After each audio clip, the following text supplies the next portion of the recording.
Então, nós temos aqui um texto profético acerca da obra que Cristo iria realizar.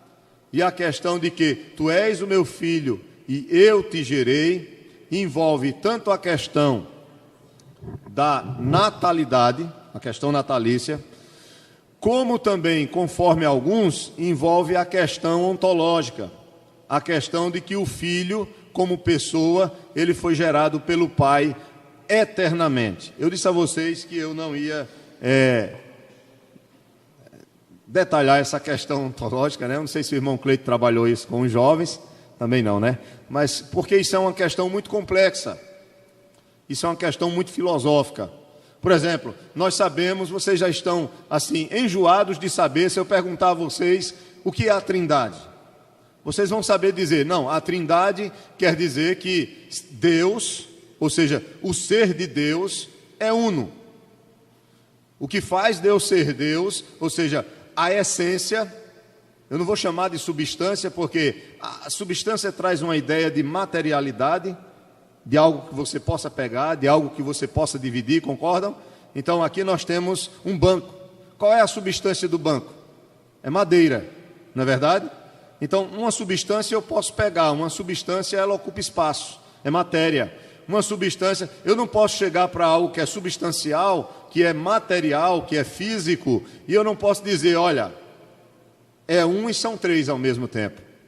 Porque a partir do momento que eu pego o banco e divido em três, eu terei a mesma substância, mas não terei o quê? Eu não terei a unidade. Por que eu não terei a unidade? Porque há divisão, porque há separação. Quando você olha para o ser de Deus, veja só a complexidade. No ser de Deus é um. Eu não posso chamar de substância, mas eu vou chamar de essência. Jesus diz lá no capítulo 4 de João que Deus é o quê? Deus é Espírito. Deus é Espírito. Então, Deus é Espírito, o que faz Deus ser Deus, ou a essência de Deus é espiritual. Mas nessa essência existem três pessoas, e essas três pessoas são distintas. Elas têm vontade própria, o Pai tem vontade própria. Mas os atributos do Pai são semelhantes aos atributos do Filho, porque o Filho, que também tem vontade própria, e é uma pessoa distinta, ele compartilha dessa mesma essência. É Deus. E o Espírito Santo da mesma forma.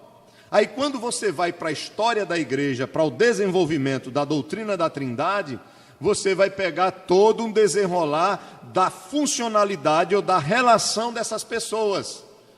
Aí você vai ter os pais capadócios, aí você vai ter Agostinho de Hipona, aí você vai ter Tomás de Aquino, aí você vai ter Calvino, aí você vai ter muitos outros, você vai ter os teólogos liberais, e vai ser uma discussão muito mais filosófica. E nós não vamos chegar a lugar nenhum com isso. Porque é incompreensível, é você tentar com a sua mente racionalizar a relação das pessoas da Trindade, e isso é impossível. A Bíblia não nos traz evidências claras, porque, como eu disse a vocês, Deus ele é o incompreensível, embora revelado, embora se faça conhecido, mas ele é o incompreensível. Como é que nós podemos entender que o Pai é Deus, que o Filho é Deus, que o Espírito Santo é Deus, que são três pessoas distintas, mas que Deus é um só? Não são três deuses, justamente como Júnior falou, porque não se divide a essência de Deus. Se dividisse a essência de Deus, aí nós teríamos o triteísmo. O triteísmo é a doutrina que diz que há três deuses, mas não são três deuses. É um só Deus. Por quê? Lembram que eu falei um termozinho aqui bem esquisito, um nome que parece um nome feio, que aportuguesado é pericorese, mas se pronuncia pericórese. Vocês lembram dessa palavrinha? A irmã Elineide está lembrada, não está? O que é que significa isso? Não faça isso comigo, né? Não diga. Na verdade, eu vou aportuguesar a coisa e nordestinar ela, tá? A pericorese, eles tentam dizer o seguinte, por exemplo, que são três pessoas distintas que fazem parte da mesma essência. Há um só Deus, mas nesse Deus existem três pessoas.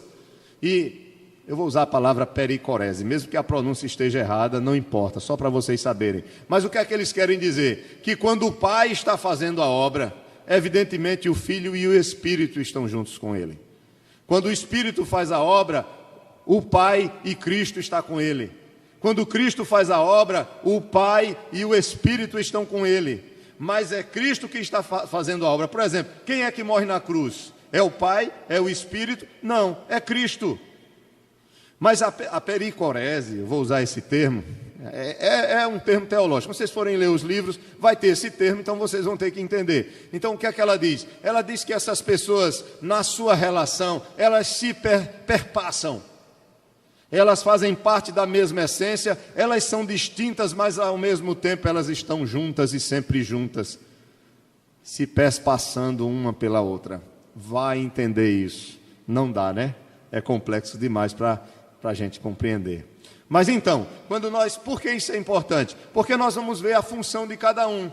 Aí quando você olha para Cristo, embora Cristo seja uma das pessoas que absorve a humanidade, é a única. O Pai não tem corpo, o Espírito Santo não tem corpo, mas a pessoa do Filho tem. E agora Deus, ou seja, o ser de Deus, no qual existem três pessoas, ele tem o quê? Ele tem uma expressão visível. Lembra que a Bíblia toda vai mostrar que ninguém viu a Deus. A Bíblia toda vai se preocupar em mostrar isso. Ninguém viu a Deus. O que os homens viram de Deus foram suas aparições, numa forma que fosse possível do homem pelo menos enxergar e saber que Deus estava se manifestando de forma visível para ele. Mas Cristo é a imagem do Deus invisível. Então Deus agora pode ser visto e será sempre visto na pessoa de quem? De Jesus. Então naquele grande dia, quando a gente chegar no céu, nós vamos contemplar quem? Vamos contemplar Deus, mas em quem? Em Cristo. E aí eu lembro vocês, João capítulo 14. Senhor, mostra-nos o Pai. Há tanto tempo eu estou convosco, e tu queres ver o Pai? Quem me vê a mim, vê o Pai, e evidentemente vê também o Espírito, sem problema nenhum. Então, nós vamos ver a função de cada uma delas, só por uma questão de lógica, de compreensão, de ver o trabalhar organizado de Deus nesse plano da salvação. Maravilha, né? Você vê Deus trabalhando desde a criação, trabalhando de forma perfeita e maravilhosa para alcançar a sua pessoa, para alcançar você. O fato de você nascer, o fato de Eva nascer lá no final do mundo, né? Porque Eva nasceu no final do mundo, viu? Eva nasceu no pontinho mais extremo do polo norte. Lá onde se fala de Papai Noel. O lugar mais extremo. Não é verdade, Eva? Estou exagerando, Eva? Ela está rindo ali, olha. Ela nasceu numa ilha, lá no pontinho norte da Noruega, para chegar, quantas horas de voo de onde a gente estava da Noruega para 2, 3 horas? Para chegar lá, olha, não tem, você não pega um avião direto lá para onde Eva nasceu. Você pega um avião para uma cidade próxima, depois você vai ou de barco, se o mar estiver tranquilo, que às vezes o mar está agitado, aí você vai pegar um aviãozinho pequenininho, tá? E nesse aviãozinho pequenininho você vai para a ilha onde ela mora. Se chama Soroia. Você botar lá no mapa do mundo Soroia, você vai ver onde fica Soroia, lá na pontinha, divisa com a Rússia, Eva. Lá em cima, pega um pedacinho da Polo Norte, ali naquela região, né? Bem em cima, no Polo Norte, é lá em cima. Para ela, o final do mundo é aqui, né? Mas aí você vê que Deus, na sua soberania, já planejou, desde antes do mundo ser criado, que Eva viesse à existência, que conhecesse o Evangelho e que fosse alcançada por Ele, pela graça dEle. Estou falando dela, mas isso serve também para você e para mim. Serve para você e para mim. Você não nasceu em vão. Você não nasceu pelo acaso. Você não existe pelo acaso. Houve todo um plano estabelecido, organizado, trabalhado pelas pessoas da Trindade, para que você fosse alcançado. Isso prova o quê, irmãos? O amor de Deus por nós. Isso é maravilhoso. Às vezes a gente para reclamar. Quando você vai ler a carta aos Filipenses de Paulo, é só alegria. mesmo estando preso, mesmo tendo sofrido, mesmo passando por todas as dificuldades. Paulo diz constantemente: alegrai-vos no Senhor. Outra vez vos digo, alegrai-vos. Paulo diz: irmãos, sejam sempre alegres no Senhor, sejam firmes no Senhor. Você olha para o texto de Filipenses, no capítulo 1, verso 21, ele vai dizer o seguinte: o viver para mim é Cristo, e o morrer é lucro. Por que Paulo diz isso? Porque ele entende esse amor, esse plano, essa obra de Deus para alcançá-lo. Ele que era perseguidor da igreja, ele que era um homem que lutava contra o povo de Deus, contra o próprio Cristo, por causa da sua ignorância. Mas depois ele enxerga a graça de Deus, arrancando ele desse mundo de trevas e fazendo ele um novo homem, um servo de Deus, um discípulo de Cristo, um apóstolo de Cristo. E percebendo esse amor, ele diz: que maravilha, não há nada melhor, Cristo é a razão da minha vida. Então, irmãos, essas obras, elas são maravilhosas. Deus, o Pai, ele planeja a obra da redenção e da eleição. Veja Efésios capítulo 1 aí, por favor. Eu vou andar mais rápido, né, para a gente não... Às vezes eu me empolgo, falo demais. Vocês podem... Efésios capítulo 1, quem encontrar pode ler. Capítulo 1. Glauber, você escapou hoje, mas não está livre não, viu? Qualquer coisa aqui é você quem vem dar aula, viu? No meu lugar, tá? Na aula de hoje. Efésios capítulo 1, ele está ali em cima, mas ele ia dar aula para os jovens hoje. Pode ler, irmã Elineide, por favor, verso 3 ao 6.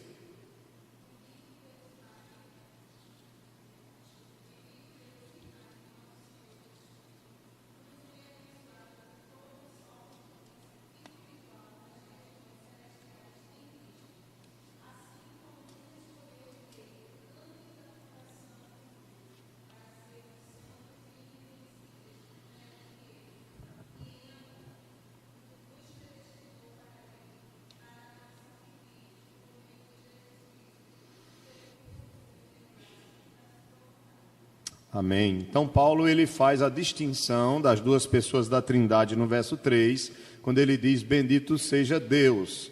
Ele poderia ter dito: bendito seja só Deus, mas ele diz: bendito seja o Deus e Pai de nosso Senhor Jesus Cristo.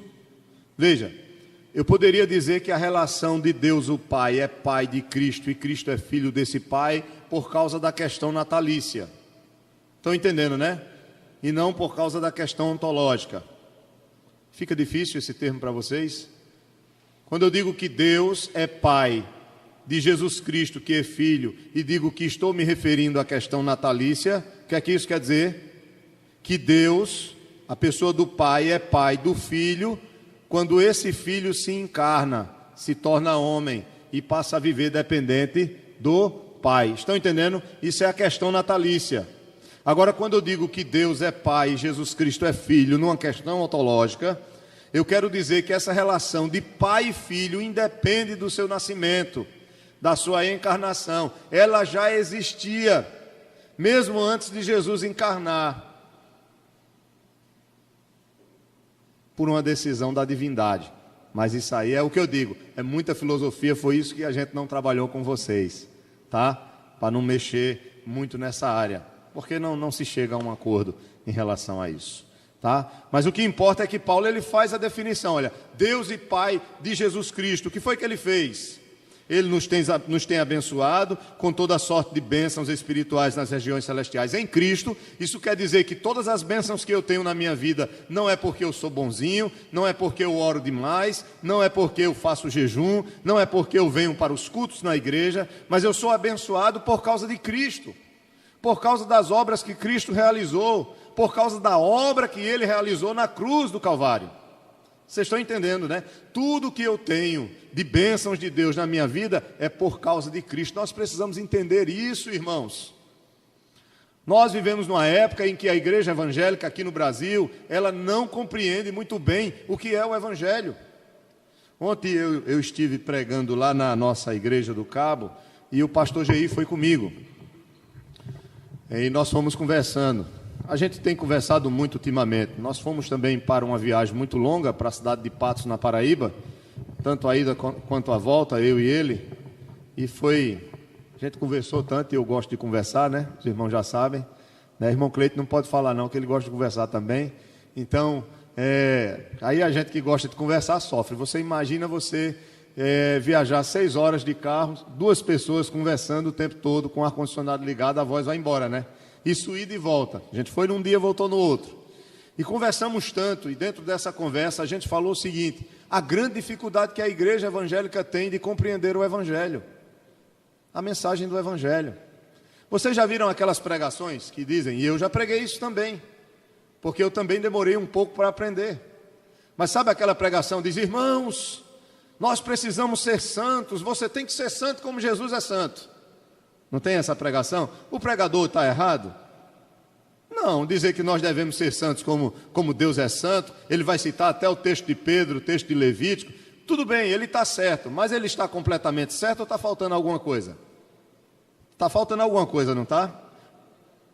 Justamente, deixa eu fazer uma pergunta, quem é que de nós pode ser santo como Deus é santo? Por nós mesmos. Há alguém aqui? Aí você ouve aquela mensagem, aí você sai da igreja, realmente eu tenho que ser santo. Aí quando você sai da igreja, leva um trancão, né? Vou dizer trancão, vou ser bem paraibano aqui. Leva um trancão na rua, aí num carro, aí você é miserável, eita, e aí você reclama, fica com ódio. Se pudesse, pegava no pescoço do motorista. Aí você lembra da mensagem, eu tenho que ser santo. Desse jeito, o diabo vai logo lançar para você, olha aí, irmão, tu acabaste de ouvir a mensagem, estava orando, e dizendo que ia ser santo, prometendo a Deus que ia ser santo. Então isso é um sermão moralista. Eu jogo a responsabilidade sobre você como se a força, como se a capacidade da santidade fosse sua. Então esse sermão está incompleto. Eu deveria dizer, ou pregar, e você também deveria pregar, irmãos, nós devemos ser santos como Deus é santo. Agora, para isso, recorramos à graça do Senhor, porque somente pela graça dEle, pelo poder dEle, pela misericórdia dEle, pela obra dEle em nossos corações, é que isso é possível. É por isso que eu preciso orar, é por isso que eu preciso ler a palavra, estar em comunhão com a igreja, para clamar a misericórdia do Senhor, para que Ele vá gerando santidade na minha vida. Isso é um processo, e é um processo que é operado, nós vamos ver, essa função específica na economia da Trindade, na obra da redenção, é do Espírito Santo, é Ele quem nos santifica, é por isso que o Senhor nos deu o Espírito. É por isso que Ele desceu no Pentecostes e Ele precisa habitar, gerar um novo nascimento e produzir a partir desse novo nascimento a santificação que é constante, que é paulatina. Então não é algo que eu faço, não é algo que eu realizo, a obra não é minha, nós somos incapazes, nós somos frágeis, nós somos fracos, por isso que nós temos que recorrer à graça, à misericórdia do Senhor constantemente, por isso que você todos os dias tem que orar, por isso que você todos os dias tem que dobrar os seus joelhos, estou falando em sentido figurado, né? Você tem que clamar ao Senhor e dizer, Senhor, tem misericórdia da minha vida, me ajuda, Senhor, eu por mim mesmo não consigo perdoar aquela pessoa, eu estou com raiva dela, eu não consigo olhar para ela, eu não suporto olhar para ela, mas me ajude, gere em mim o perdão, eu quero perdoar, eu quero fazer a tua vontade. Veja, há uma busca e há um trabalhar de Deus no seu coração. Agora, quando você acha que é você que vai fazer, aí, meu amigo, aí fica difícil, aí é moralismo, aí é legalismo. Por isso que há tanta hipocrisia em nossas igrejas. Por isso que há tanta hipocrisia nas igrejas evangélicas. Por quê? Porque nós recebemos uma mensagem legalista, moral. Faça isso, irmão. Você é crente, faça isso. Mas você não é capaz de fazer enquanto a graça de Deus não estiver sendo poderosa em sua vida. Lembra de Paulo? Paulo disse lá em 1 Coríntios 15, eu sou o menor dos apóstolos, mas eu trabalhei mais do que todos eles. Aí ele se lembra, né? Para não dizer que foi ele, pelo poder dele, ele diz, não eu, mas a graça de Deus em mim. Quando você olha para esses homens, como por exemplo, Martinho Lutero, João Calvino, John Bunyan, quando você olha para George Whitefield, quando você olha para Jonathan Edwards, quando você olha para Charles Spurgeon, quando você olha para Martin Lloyd Jones, quando você olha para, sei lá, John Owen, quando você olha para esses homens, Horatius Bonar, Thomas Brooks, todos esses homens famosos aí na história da igreja, homens de Deus que marcaram a sua época. Aí você diz, o que é que esses homens têm que é diferente de mim? Falando agora da nossa época, Paul Washer, John Piper, quando você olha para esses homens são diferentes, esses homens não pecam não? Esses homens não são tentados não? Esses homens não ficam com raiva da esposa não? De vez em quando, que eu tenho raiva da minha de vez em quando, ela está aqui olhando para mim rindo, né? E ela tem raiva de mim de vez em quando, quer dizer que não tem nada. Eu sou pastor, irmãos, olha, eu nunca olho de cara feia para minha esposa, ela sempre faz tudo perfeitamente, e eu sempre faço tudo perfeitamente para ela. Mentira. Estamos casados há 22 anos, graças a Deus a gente tem aprendido no Evangelho, né? Ela me perdoar muito mais do que eu, né? Que eu peco mais do que ela peca contra mim, né? Então eu peco mais. Mas, assim, o Senhor tem tido misericórdia, mas você acha que esses homens não têm problema, não? Não fica de vez em quando de cara feia com a esposa, não, ou chateado? Não vou nem perguntar aqui, qual o marido aqui que nunca ficou de cara feia com a esposa ou a esposa com o marido? Eu não vou fazer essa pergunta, não, tá? Porque no meu casamento fizeram essa pergunta, no meu casamento, né? A gente está há 22 anos casados, e no meu casamento, aí o pastor celebrando o casamento, eu não vou dizer o nome da igreja também não, né? Aí tinha um velhinho e uma velhinha lá atrás, sabe? Sentadinho, aí o pastor disse, olha, é normal que os casais passem por dificuldades, por isso vocês precisam orar, buscar a graça de Deus, aprenderem a perdoar, a suportar um ao outro. Quem aqui nunca teve problema? Quem aqui nunca discutiu com a esposa? Aí o velhinho levantou a mão, ó, lá atrás, eu acho que o pastor pensou, eita velhinho mentiroso, né? Assim, né? No coração dele, né?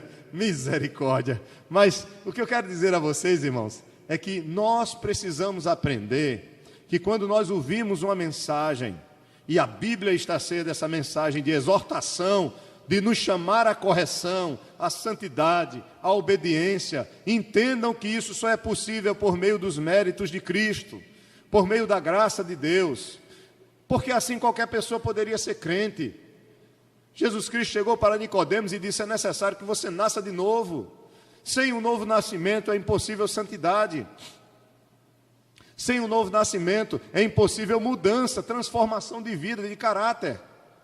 Então o Senhor, Ele planeja essa obra da redenção. E a redenção envolve justamente isso, regeneração, conversão, que é fé e arrependimento, justificação e santificação e glorificação.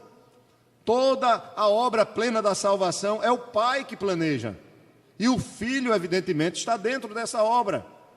Porque Ele vai ser o mediador e o realizador na prática dessa obra de redenção. Segundo, as obras da criação e da providência, principalmente em seus estágios iniciais, também são designadas à pessoa do Pai. 1 Coríntios 8,6 diz assim, todavia para nós há um só Deus, o Pai, agora sim, de quem são todas as coisas, para quem existimos, e um só Senhor, Jesus Cristo, pelo qual são todas as coisas, e nós também por Ele.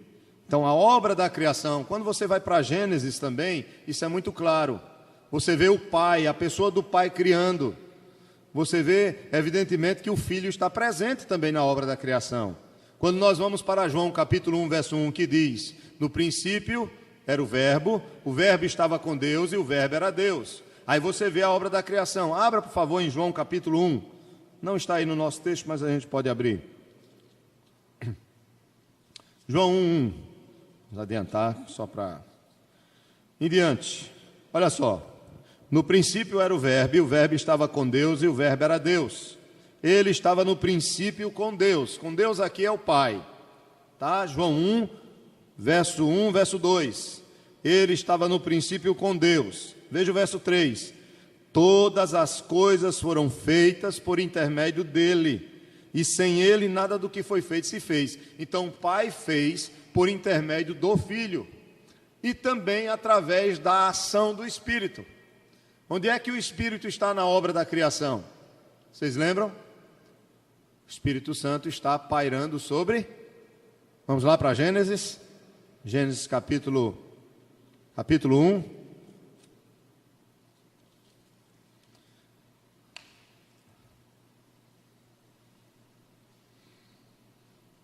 Gênesis 1 diz aí, no princípio, verso 1, no princípio criou Deus os céus e a terra. A terra, porém, estava sem forma e vazia, havia trevas sobre a face do abismo. Olha só, e o Espírito de Deus pairava sobre as águas. E disse Deus, haja luz e houve luz. Então, alguns entendem que aqui está a Trindade. Deus o Pai fala e ordena. Quando ele fala e as coisas começam a acontecer, é o Filho que está agindo, juntamente com o Espírito. Então, Pai, Filho e Espírito agindo. Interessante que no batismo de Jesus, essa postura do Espírito também é semelhante. Aqui o texto diz que o Espírito de Deus pairava. Vocês sabem o que é pairar? Todo mundo sabe o que é o carcará, né? O gavião aqui da nossa terra. Nós não temos águia, nós temos a nossa águia aqui é o carcará, é o avião, ou é o gavião, né? E como é que o gavião faz? Quando ele observa uma presa, ele fica o quê? Pairando. Ele para, ele fica pairando ali, ó, observando o tempo certo para ele dar o bote. É um espetáculo, né, a natureza. A ideia do Espírito pairar. Quando Jesus é batizado, o Espírito desce em forma de quê? Pairando sobre Cristo, sobre os ombros dele. A pomba vem descendo, pairando sobre ele. O Espírito Santo de Deus. Que símbolo maravilhoso, né? A Bíblia, ela é perfeita. Então, a imagem de Deus falando. A mesma coisa no batismo de Cristo. Este é o meu Filho amado em quem me comprazo. O Espírito pairando. Bem parecido com a obra da criação, é a obra da redenção.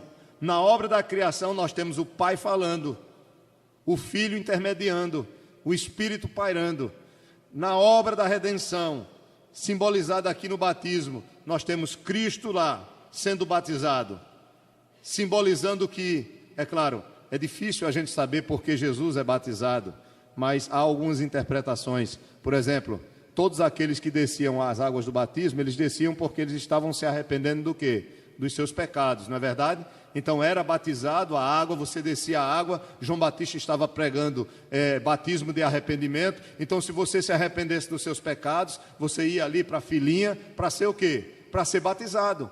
Então você descia as águas e aquela água simbolizava que os teus pecados eram purificados e eles ficavam ali naquela água. E Jesus, por que Jesus foi batizado? Se ele não tinha pecado. E agora? Então alguns acham que a função de Jesus foi oposta.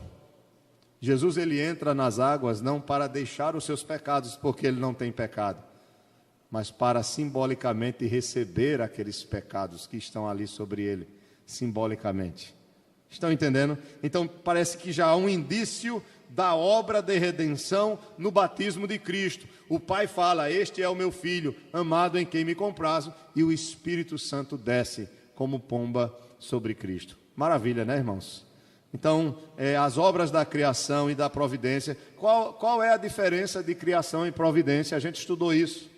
Criação é Deus criando todas as coisas, e providência é o quê? De modo bem simples.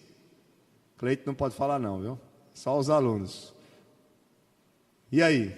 Criação é Deus fazendo e providência é Deus o quê? Deus cuidando, Deus mantendo a criação. Deus não fez como um relojoeiro, né? Pode falar, viu, Cleito? Fica à vontade, viu? Se quiser ajudar agora. Como um relojoeiro que deu corda no relógio e deixou para lá o relógio funcionando por si mesmo. A criação não é isso, isso é o deísmo. É uma doutrina, uma heresia que se chama de deísmo. Ele diz que Deus criou e deixou para lá. Tudo por conta de si mesmo. Não, a Bíblia diz que Deus criou e mantém todas as coisas debaixo do seu poder e da sua ordem. Tudo depende dele. Já observaram que é claro, ele criou leis para que as leis pudessem coordenar e organizar toda a funcionalidade do universo, mas ele é Senhor de todas essas coisas e mantém essas coisas. Já observaram que quantas vezes os meteorologistas dizem, olha, amanhã vai ser um dia de chuva. porque eles são limitados, eles olham no satélite, eles veem as possibilidades, mas há muitas variáveis. E de repente o outro dia não é dia de chuva, é dia de sol. Por quê? Por causa das variáveis.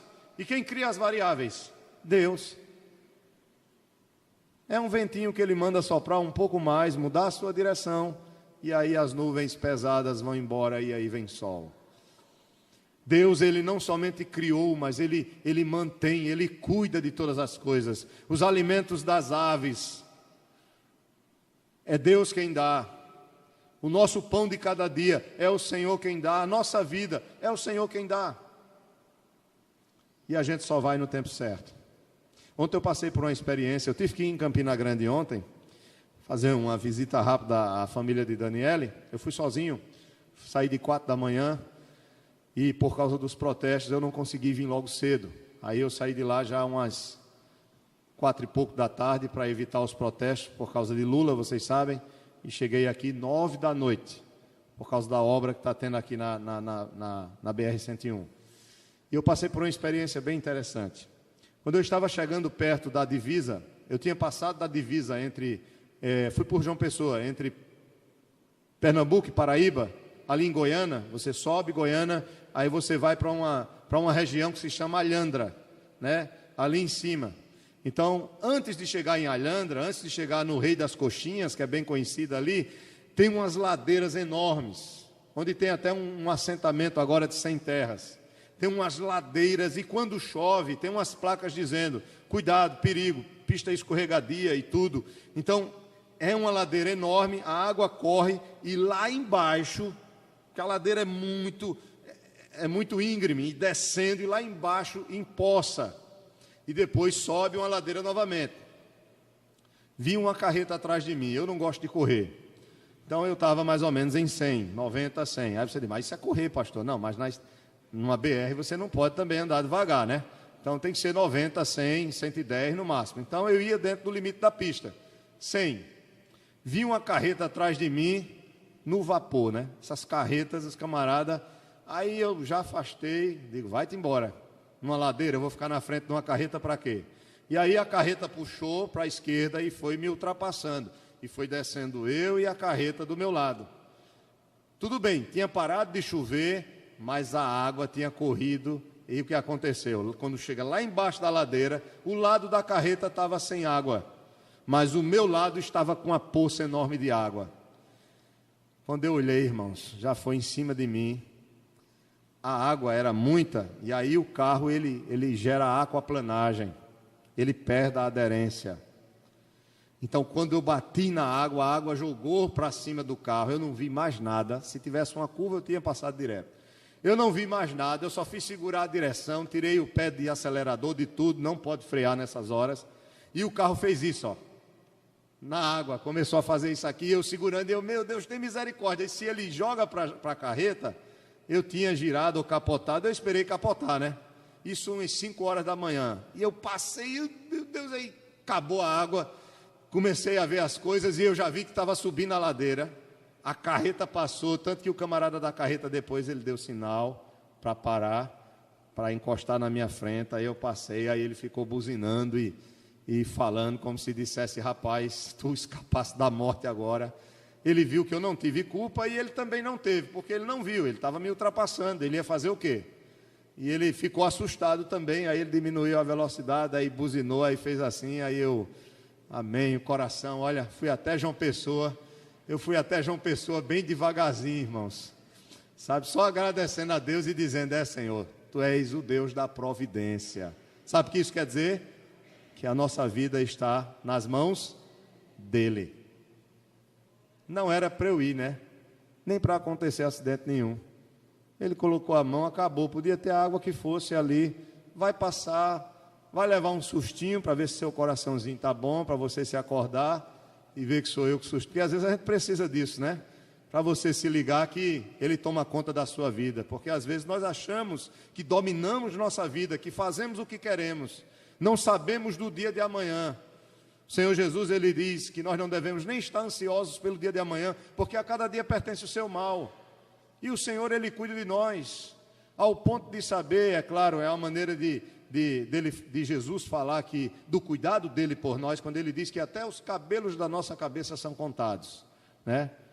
Tem irmãos que dá trabalho porque tem cabelo demais, tem outros que não dá trabalho nenhum, né? Que não tem mais cabelo. No meu caso é bem mais fácil ele contar. Então, mas ele não quer dizer isso, ele está falando no sentido de cuidado, o cuidado pastoral, o zelo que ele tem por nós. Amém? Então, o Senhor, ele não somente cria, mas ele cuida da sua criação. Ele toma conta, nada foge do seu controle, nem a sua vida. Não fique pensando que a sua vida foge do controle de Deus, que você faz o que você quiser, não. Ah, eu vou sair da igreja. Ah, não vou ser mais crente, não. Eu vou fazer o que eu quiser agora. Vai não. Sua vida permanece nas mãos dele. Sempre. Nunca. Agora, é claro, quando você sai de debaixo da proteção, no sentido da oração, do cuidado, você está mais suscetível a sofrer e vai sofrer, e Deus vai permitir que você sofra. Se Ele tem um plano redentor na sua vida, Ele vai permitir que você sofra nesta vida para trazer você para Ele. É melhor sofrer nessa vida e ser resgatado por Ele do que se dar bem e depois você ter que lidar com Ele no dia do juízo e ter que receber sobre você a ira dEle. Aí é complicado. Terceiro, o Pai também diz que a obra de representação da Trindade no Conselho da Redenção, como ser santo e justo, cujo direito foi violado, né? Essa função dessa representação da Trindade no Conselho da Redenção, como ser santo e justo, é do Pai. O Pai, ele é como se ele fosse o líder dentro desse Conselho da Redenção. O Conselho da Redenção, o que é o Conselho da Redenção? Teologicamente falando, é que as três pessoas entraram num acordo para a obra da salvação. É simples assim. Estão entendendo, né? É como se o Pai, o Filho e o Espírito, eles fizessem uma reunião, tá? Fizessem uma reunião e dissessem, olha, eu faço isso, eu faço aquilo, eu faço isso, e entre si entrassem num acordo. Diga, minha irmã.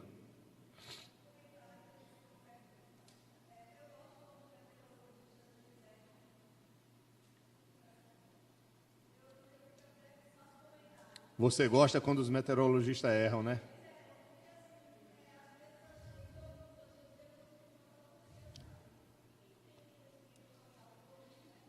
É verdade. Isso. E o que o homem consegue prever acerca das coisas que vão acontecer, ele se baseia no quê? Ele se baseia nas leis que Deus estabeleceu. Porque Deus estabeleceu leis justamente dentro da providência que fazem com que as coisas continuem. Por que a terra não se choca com a lua? Por que a terra não se choca com o sol? Por que o sol não se aproxima ao ponto de queimar a gente tudinho e matar todo mundo aqui? Por que isso não acontece? Por causa das leis que Deus estabeleceu na criação. Ninguém pode mudar essas leis. Alguém tem a capacidade de mudar a lei da gravidade? Não. Como eu disse a vocês, se você pegar a sua Bíblia e soltar aqui, ela vai sempre cair no chão. Sempre. Você vai passar a vida toda soltando e ela nunca vai subir. Ela sempre vai cair. Por quê? Porque isso é uma lei estabelecida por Deus. Aí os homens estudam essas leis e no estudo e na compreensão, na inteligência que Deus dá, para eles entenderem essas leis que o Senhor criou, eles fazem suas previsões. É lógico. Mas, mesmo assim, existem as variáveis e o Senhor é dono e soberano sobre essas variáveis, sobre essas mudanças. Amém? Diga, minha irmã.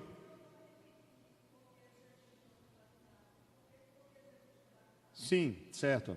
Olha, o batismo de Jesus tem a ver, em primeiro lugar, com o início do seu ministério, tá? Com o seu ministério. Então, o ministério de Jesus, ele está relacionado com o seu batismo. Pode observar que Jesus, ele começa a entrar em cena, pregando o reino de Deus, o arrependimento e a fé, porque o reino de Deus é chegado, depois do quê? Do seu batismo. João Batista entende isso. Tanto que João Batista diz, é necessário que ele o quê? Que ele cresça e que eu diminua, ou seja, está chegando a hora de eu parar, porque eu vim só preparar o terreno para ele. O que seria preparar o terreno? Despertar nas mentes, despertar nos corações o interesse pela chegada de um novo momento, do momento da salvação que seria dada pelo Messias. Aí Jesus vem, mas veja, o batismo, ele sempre tem a ver com pecado, não é verdade? João Batista dizia, arrependei-vos e sede batizados. Não era essa a mensagem dele? Então ele dizia, olha, se você tem 2 túnicas, dê uma. Se você está roubando, ou, não é? Você se arrependa aí. Ele fala sobre a questão dos soldados, chama os fariseus de raça de víboras. Então ele chama ao arrependimento. Então quem se arrependia fazia o quê? Ia ser batizado por João, dando um sinal de que estava arrependido de seus pecados e estava ali se preparando para receber a chegada do reino de Deus. A minha pergunta aí, Jesus não tinha pecado. Se o batismo de João era batismo de arrependimento, por que Jesus vai descer as águas? Então alguns acham, eu tive a oportunidade de fazer um curso com o Dr. Russell Shedd, que já faleceu, uma das pessoas muito respeitadas. Eu achei, ele faz um comentário também bem interessante sobre isso. Mas há um comentário, eu posso dizer assim, um pouco clássico, não estou querendo dizer que é isso, mas alguns comentam que a função de Jesus no batismo, o simbolismo dela é oposto. Aquele que desce as águas está simbolizando o quê? Que seus pecados são o quê? Lavados. Como Jesus não tem pecado, ao entrar na água, é como se fosse o oposto. Ele está sendo o quê? Sujo por esses pecados. Ele está recebendo esses pecados sobre ele, simbolicamente. Ficou claro? Então, alguns vão dizer isso, mas isso não tem, assim, uma base bíblica, é apenas uma reflexão teológica acerca da atitude de Jesus. Mas dizer que tem um texto que garanta isso, não. Isso aí vai ficar muito evidente por outros textos, pela função do cordeiro, né, de assumir o pecado como um animal inocente do pecador, de ir morrer no lugar dele. Jesus é o cordeiro de Deus que tira o pecado do mundo, mas é bem interessante essa interpretação, eu gosto dela, mas não vou dizer que ela é a verdade absoluta. Mas alguém pode perguntar e alguém pode dizer, olha, se Jesus não tinha pecado, por que ele foi batizado? Aí você vai dizer, não, o batismo dele não tem a ver com o pecado, tem a ver com o início do ministério dele, para que João saiba que ele é o Messias, identifique ele com o Messias. O Pai fala, o Espírito Santo desce, é no batismo que ele recebe a unção do Espírito para começar, evidentemente, o seu ministério. Ele vai para o deserto, vai ser tentado por Satanás, depois ele vai para a sinagoga de Nazaré, começam as curas, começam os milagres e a pregação, mas também no batismo pode ser um simbolismo já da obra que ele vai realizar na cruz, que é assumir os nossos pecados. Amém? E o tempo, hein? Já tocou ali, hein? Bem, mas eu vou terminar a Trindade hoje. Mesmo que não dê tudo, vocês estudam em casa o restante, tá? Vamos lá, o lugar do Filho. Vamos adiante aí, veja aí na folhinha. Eu vou ler, e aí se for um texto fácil, vocês já sabem. Qual é o lugar do Filho na Trindade econômica? Então o Pai, ele prepara todas as coisas para a vinda do Filho. Fica claro isso no Antigo Testamento, né? O Pai preparando, o Pai escolhendo uma nação, dando leis a essa nação, estabelecendo, levantando profetas. Então o Pai, ele vai trabalhando para a chegada do Filho. Mas veja que para o Filho vir, há um trabalhar do Pai e há também o Espírito. O Espírito é quem gera. A humanidade de Cristo é gerada por quem? Maria não tem relação com homem algum. Quem é que gera a humanidade do Filho? É o Espírito Santo. Veja que as pessoas estão sempre envolvidas na obra da Trindade, as três. Aí você vem, o lugar do Filho na Trindade econômica, especificamente. Primeiro, o Filho ocupa o segundo lugar nas obras externas. O que são as obras externas? É a criação, é a providência, é a redenção. Aí diz aqui, olha, se todas as coisas provêm do Pai, provém mediante o Filho. Como nós já lemos em 1 Coríntios 8,6. Se o Pai é apresentado como a causa absoluta de todas as coisas, o Filho sobressai claramente como a causa mediadora. Ele é o mediador. Veja, tudo que foi feito pelo Pai, mediante quem? Mediante o Filho. Não quer dizer que ele é menor, pelo amor de Deus. Isso não tem a ver com questão de quantidade de poder. Isso não tem a ver também com questão de valor. Isso tem a ver com questão de ordem estabelecida nesse plano por eles mesmos. Não há, irmãos, entre as pessoas da Trindade, você é o maior, eu sou o menor, ele ainda é um menor um pouco. Ou seja, o Pai é o principal, eu sou um pouquinho menor que o Pai, o Espírito Santo é menor do que os dois. Não existe isso. Não, ele é o titular, ele é o auxiliar, ele é o diácono. Vocês estão entendendo, né? Não existe isso entre as pessoas. Simplesmente elas concordaram em participar de forma maravilhosa no plano da redenção, e cada uma tendo a sua função específica.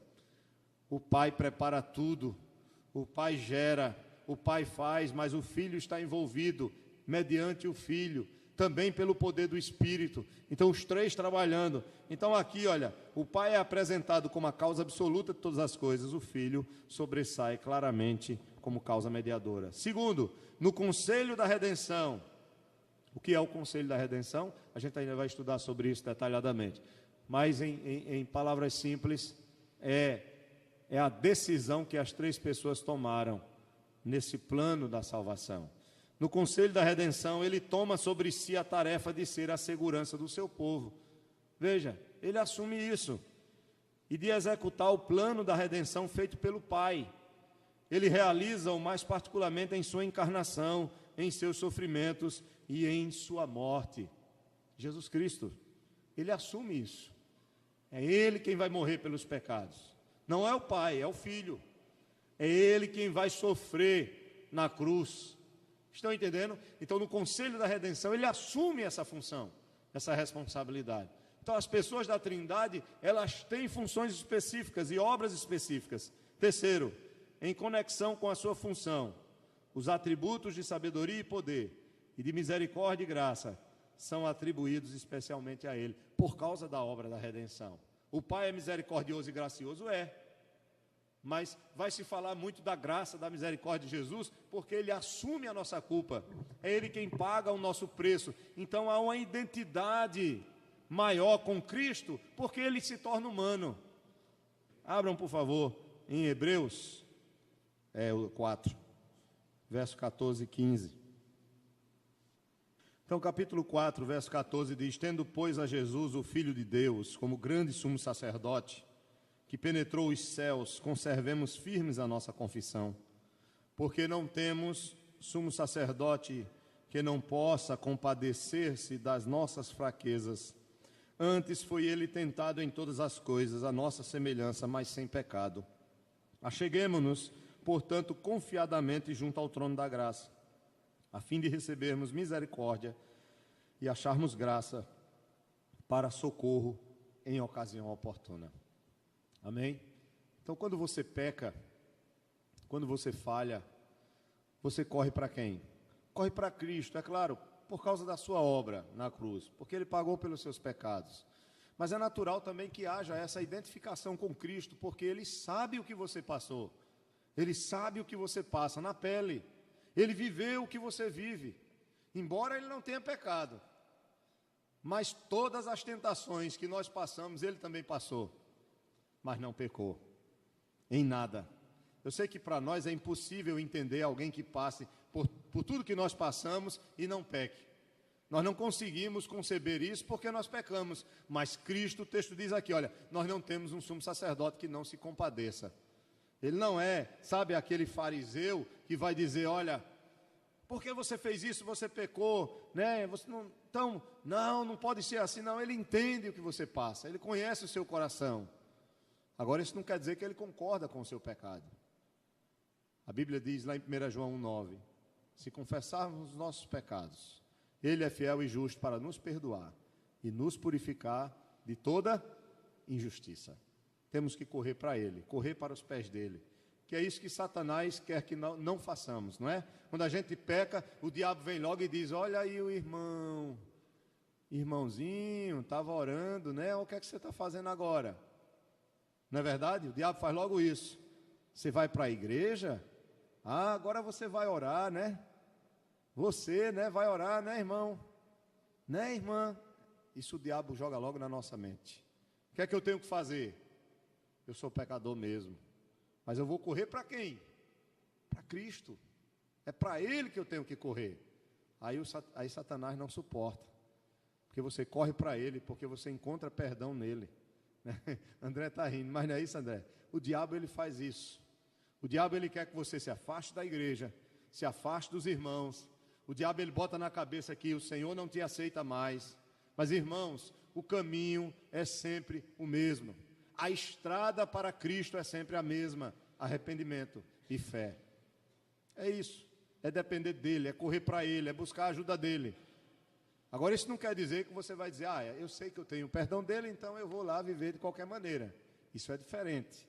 O crente de verdade, ele peca não porque ele quer viver pecando, ele peca porque ele é pecador. Então ele falha, mas não porque ele quer viver no pecado, no lamaçal. Ele quer viver na presença de Deus, mas ele falha. E quando ele falha, o que é que acontece? O diabo aponta para ele, ele é o acusador e diz: olha aí, ó. Mas aí é nessa hora que você corre para Cristo e diz: ele derramou o seu sangue por esse meu pecado também, e eu corro e peço perdão para ele, e eu quero servi-lo com fidelidade, eu quero amá-lo, eu quero adorá-lo. E outra coisa, o passado fica lá para trás. O diabo, de vez em quando, ele fica levantando também nosso passado, não é verdade? Olha aí o que você fez, olha o que você foi, né? Então, aí você tem que lembrar também que Cristo nos perdoou, não somente dos pecados do passado, mas também até mesmo dos pecados do futuro. Até os pecados que você vai cometer amanhã, ele já te perdoou. Mas por isso você vai pecar? Não. Por quê? Porque você o ama. Porque o Espírito Santo habita em você. Porque você é grato.